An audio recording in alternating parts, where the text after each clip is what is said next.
Vice-championne d'Europe, championne du monde en titre, l'équipe de France est officiellement qualifiée pour le prochain Euro qui se tiendra à travers l'Europe l'été prochain. Auréolée de sa couronne mondiale, l'équipe de France fait d'ores et déjà figure de grands favoris de l'Euro, mais aussi d'équipe à abattre. Souvent critiquée pour son jeu, ou plutôt son manque de jeu, l'équipe de France s'est toutefois qualifiée sans trop de difficultés en finissant première de son groupe. Mais, parce qu'il y a un mais, l'équipe de France peut-elle s'en sortir éternellement en produisant si peu? N'y a-t-il pas mieux à faire avec cette équipe de France? On va essayer de voir ça de suite. Alors dans un premier temps, ce qu'on peut remarquer sur Didier Deschamps et sur l'équipe de France, c'est qu'il pouvait difficilement faire mieux que sur les deux dernières compétitions. À un poteau près de devenir champion d'Europe et champion du monde il y a maintenant 1 an et demi.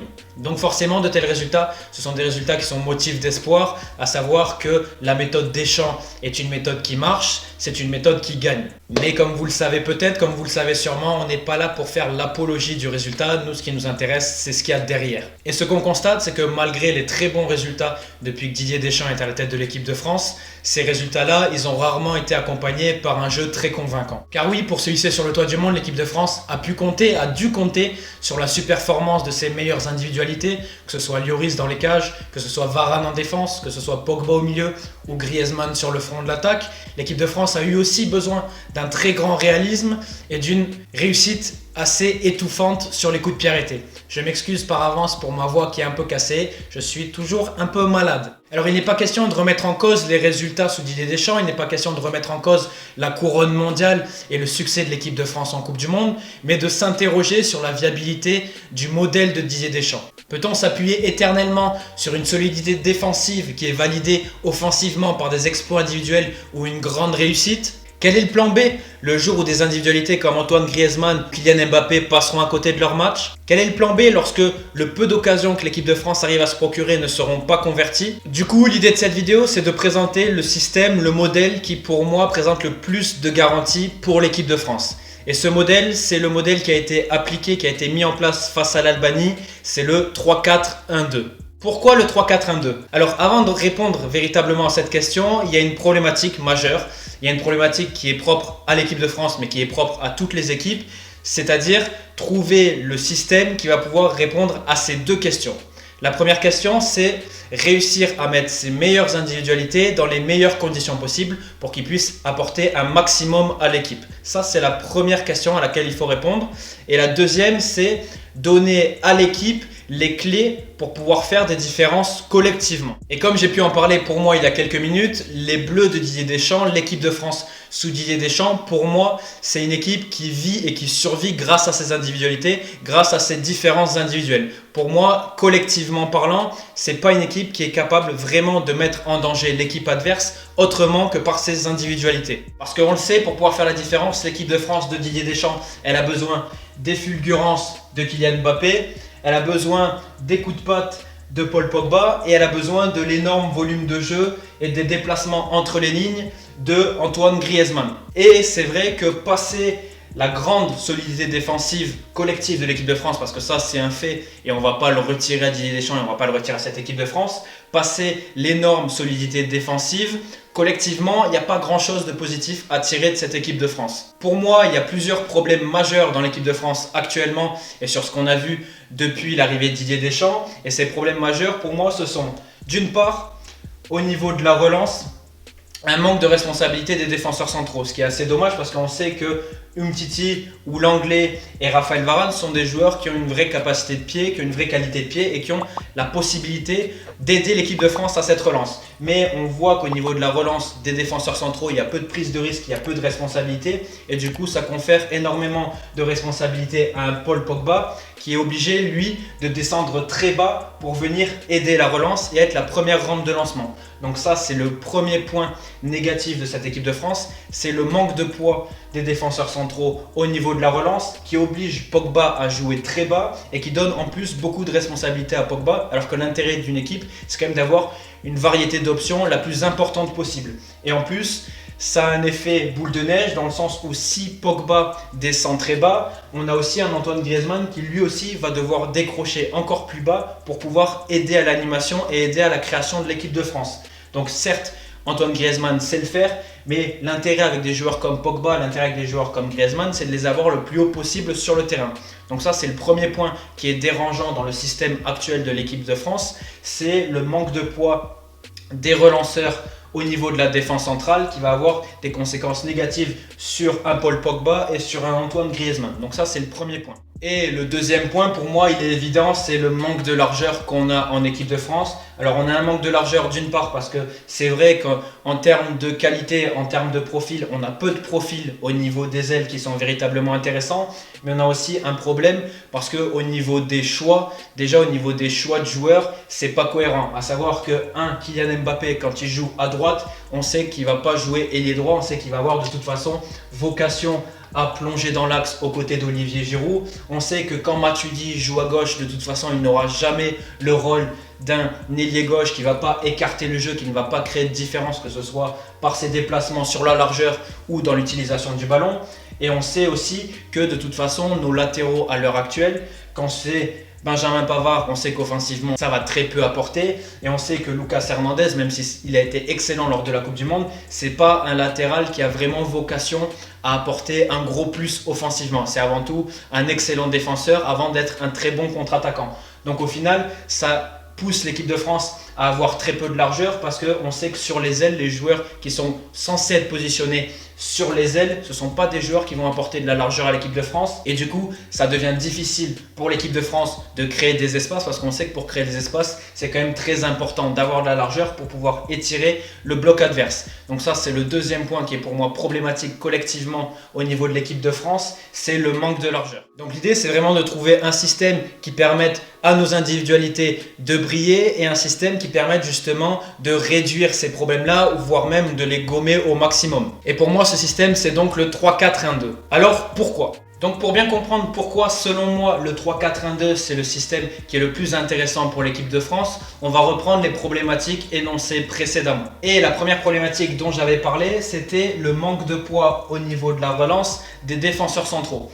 C'est un problème qui est assez ironique, qui est assez paradoxal parce qu'on le sait, en France, on a la qualité, on a la chance de pouvoir former d'excellents défenseurs centraux et en plus de former des défenseurs centraux qui ont une vraie qualité de pied, qui ont une vraie qualité de relance. Aujourd'hui, on peut compter sur Varane, on peut compter sur Umtiti, on peut compter sur Lenglet, on peut compter sur Kimpembe qui a été excellent face à l'Albanie et c'est pas une surprise parce que ce système-là, ça a vraiment mis en lumière les plus grandes qualité de Kimpembe, à savoir son sens de l'anticipation sur les phases défensives et sa vraie qualité de relance, sa vraie qualité de pied sur les phases de possession et sur les phases offensives. Donc ça n'a pas été une grande surprise. Et on sait aussi qu'on a un Lucas Hernandez qui, axial gauche dans une défense à 3, c'est le profil, le poste qui lui conviendrait le mieux. Donc ça, c'est quand même très intéressant. Et en plus, on a des jeunes qui montrent beaucoup de potentiel, que ce soit Saliba, que ce soit Bouba Kamara ou que ce soit Koundé. Donc c'est quand même dommage de jouer avec un système où ces qualités-là, on les met peu en valeur alors qu'on a la chance de pouvoir le faire. Et donc, ce qui est intéressant avec la défense à 3, c'est que d'une part, ça leur donne beaucoup plus de responsabilités au niveau de la relance. Donc ça, c'est le premier point.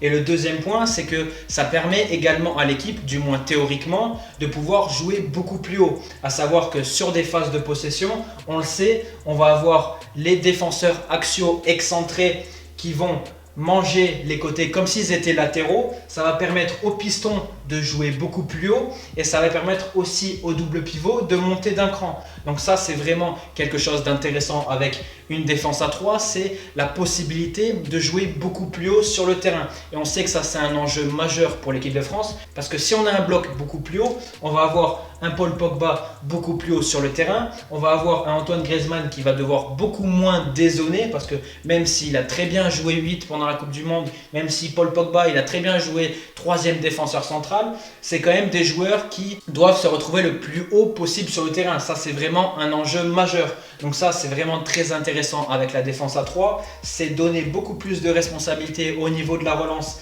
à nos défenseurs centraux parce qu'on a la chance d'avoir des défenseurs centraux qui ont cette qualité-là, qui ont cette capacité-là.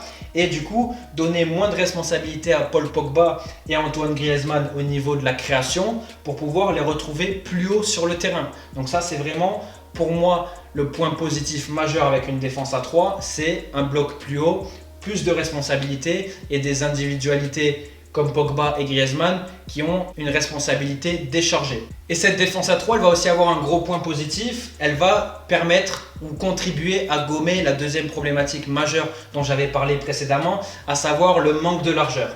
On le sait, au niveau des ailes, c'est le gros point faible de l'équipe de France, c'est le gros point noir qu'il faut tenter de gommer, c'est ce manque de largeur dans le jeu. On le sait, dans une défense à 4, lorsqu'on avait Lucas Hernandez qui, même s'il a été excellent lors de la Coupe du Monde, et Benjamin Pavard à droite, on a un apport quand même sur les ailes qui est très insuffisant, qui est très moyen. Et l'avantage avec un 3-4-1-2, c'est de pouvoir donner beaucoup plus de liberté à des pistons sur les côtés et à des joueurs qui vont pouvoir vraiment apporter un vrai plus offensivement et étirer le bloc adverse. Et ce qui est bien, c'est que dans ce système-là, on a à gauche un joueur qui pour moi est parfait pour ce rôle, c'est Benjamin Mendy. Alors certes, il a fait une performance assez moyenne face à l'Albanie, mais il faut quand même resituer le contexte. On parle d'un joueur qui a très peu de compétition, qui a très peu de rythme. Et malgré cette performance moyenne, on a vu tout ce que Benjamin Mendy pouvait offrir à l'équipe de France. À savoir que Mendy, c'est un joueur qui est très intelligent, qui est très intéressant, que ce soit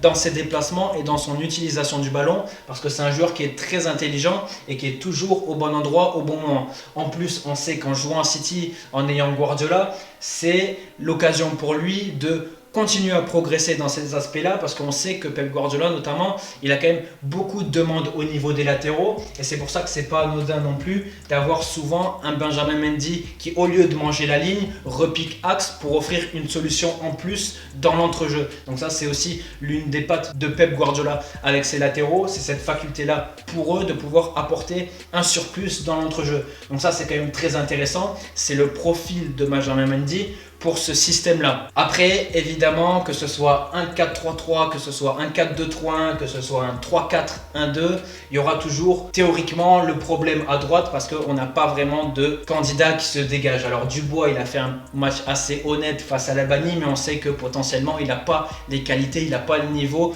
pour être un incontournable dans une sélection telle que la France. Et pour moi, c'était une solution dont je n'avais pas pensé, mais qu'on m'a soufflé et que je trouve vraiment parfaite pour ce poste-là, dans l'éventualité évidemment de ce système, c'est Moussa Sissoko. Alors pourquoi Moussa Sissoko? Parce qu'on le sait, Moussa Sissoko, c'est un joueur qui a été le couteau suisse de Didier Deschamps, qui a été le couteau suisse de Pochettino, et surtout, ce qui est intéressant, c'est que dans un 3-4-1-2, c'est important selon moi d'avoir des joueurs sur le terrain, notamment au niveau des pistons, qui peuvent te permettre de moduler ton système en cours de match si besoin. Et du coup, en ayant un Moussa Sissoko dans ce rôle de piston droit, c'est aussi offrir la possibilité à Didier Deschamps de pouvoir moduler son système, de pouvoir changer son système au cours d'un match s'il en a besoin. À savoir qu'on pourrait très bien, avec un Moussa Sissoko, passer dans un 4-3-1-2 avec un Benjamin Mendy qui redescend plus bas, un Varane qui ferme couloir droit, parce qu'on a vu qu'il avait réussi à le faire très bien face à l'Albanie. Alors certes, c'était que l'Albanie, mais je pense que tactiquement et techniquement, c'est un joueur qui a la capacité de le faire. Et du coup, en ayant un Moussa Sissoko en piston droit, ça t'offre aussi ce genre de modulation possible, ce qui ne serait pas possible avec un Dubois ou avec un Pavard couloir droit, parce que c'est des joueurs qui n'ont pas ce profil-là. Donc pour moi, c'est très intéressant l'éventualité d'un Moussa Sissoko en piston droit, parce qu'il t'offre la possibilité de pouvoir moduler, de pouvoir changer de système au cours d'un match. Et on sait que dans un système comme le 3-4-1-2 ou comme le 3-4-3, c'est bien de pouvoir changer au cours d'un match. Et ça, c'est très intéressant et c'est quelque chose que t'offre Moussa Sissoko. Comme je l'ai dit, la défense à 3, elle permet un bloc plus haut, elle permet une meilleure redistribution des responsabilités et elle permet plus de largeur à l'équipe. Et en fait, ces trois points-là, qu'est-ce que ça va permettre?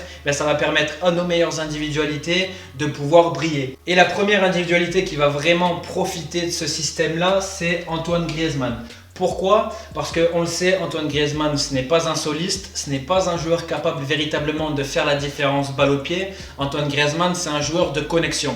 Et l'intérêt pour l'équipe de France, c'est quand on a un joueur comme lui, c'est de pouvoir lui offrir un maximum de connexion possible. Et dans ce système-là, avec une équipe qui attaque beaucoup plus la largeur, avec un bloc beaucoup plus haut, ça va permettre à Antoine Griezmann d'avoir beaucoup plus de connexion que par le passé. Parce qu'on l'a vu sur les précédentes sorties, sur les précédentes compétitions, Antoine Griezmann avait très peu de solutions et il était obligé de redescendre très bas sur le terrain. Ses solutions principales, c'était souvent Mbappé quand il était à droite et Olivier Giroud en attaque. Et ça, c'est quand même très maigre pour un joueur comme lui, parce qu'on sait que plus on va lui donner de solutions, plus on va lui donner de mouvements, plus on va lui donner d'options de passe, plus il va être excellent, parce que c'est un joueur justement, comme j'ai dit, qui est un joueur de connexion, mais qui est un joueur qui fait surtout les bons choix. Et avec deux joueurs sur les côtés qui mangent la largeur, ça offre à Antoine Griezmann beaucoup plus d'espace et beaucoup plus de solutions. Et c'est pas anodin qu'Antoine Griezmann ait fait peut-être l'une de ses meilleures sorties en équipe de France depuis un bon bout de temps face à l'Albanie, parce que justement, avec les décrochages de Wissam Ben Yedder, avec l'apport sur les ailes de Dubois et Mendy, et même le point d'appui de Giroud en attaque, il avait beaucoup plus de solutions que par le passé. Et en plus, dans un bloc relativement plus haut, il n'avait pas besoin de décrocher plus bas et il avait toujours cet espace entre les lignes. Donc ça, c'est vraiment intéressant avec ce système, parce que c'est un système qui offre beaucoup plus de solutions à Antoine Griezmann, et comme c'est un joueur de connexion, c'est un joueur qui va en profiter et qui va en faire profiter l'équipe. Donc ça, c'est la première individualité pour laquelle ce système est intéressant, mais c'est pas la seule. La deuxième individualité pour moi, pour qui c'est intéressant, c'est Mbappé, parce que on le sait, on l'a vu notamment face à la Moldavie, quand il est déporté sur un côté, ça peut poser pas mal de problèmes, parce qu'on s'est rendu compte face à la Moldavie notamment, qu'il repiquait toujours dans l'axe et qu'il empiétait pas mal soit dans la zone de Griezmann, soit dans la zone de Giroud, et on avait pas mal de situations où Lucas Digne était tout seul à gauche, il n'y avait pas de personne pour combiner avec lui, il y avait peu de joueurs pour le servir, et ça a été un problème assez important au niveau des déplacements de Mbappé, c'est qu'il n'avait pas vraiment les bons déplacements. Et dans un système comme celui-ci, il aurait quand même beaucoup plus de liberté et surtout beaucoup plus d'espace, et des espaces dans lesquels il ne gênerait pas vraiment ses coéquipiers, parce qu'il aurait justement cette liberté-là. Donc ça, c'est un point qui est très intéressant pour moi dans le 3-4-1-2, c'est offrir à Mbappé des espaces pour faire la différence et avoir des libertés. Donc ça, c'est la deuxième individualité. Et la troisième individualité, pour moi, c'est peut-être celle qui a le plus de potentiel dans ce système-là, c'est Pogba, parce que on le sait, alors Pogba, il a été exceptionnel pendant la Coupe du Monde 2018. Je pense d'ailleurs même qu'au niveau du grand public, on n'en a pas assez parlé, parce que Pogba, il a fait un travail de fond, un travail dans l'ombre qui a été énorme, justement en rapport notamment au manque de poids au niveau de la relance des défenseurs centraux.